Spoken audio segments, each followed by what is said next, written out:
আসসালামু আলাইকুম।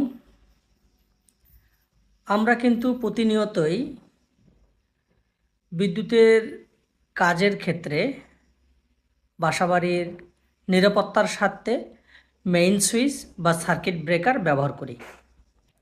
এই সার্কিট ব্রেকার যখন আমরা দোকান থেকে কিনি, দোকানদার আমাদেরকে সার্কিট ব্রেকারটা যেটা দিচ্ছে সেটা ভালো না নষ্ট, এটা আমরা কিভাবে বুঝবো?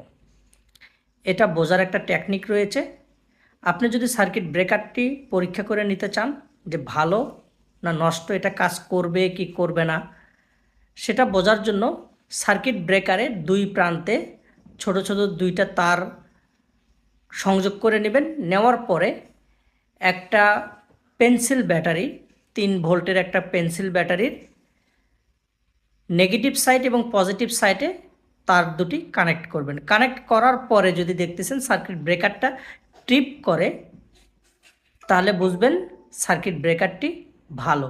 আর যদি ট্রিপ না করে, তাহলে বুঝবেন সার্কিট ব্রেকারটি নষ্ট।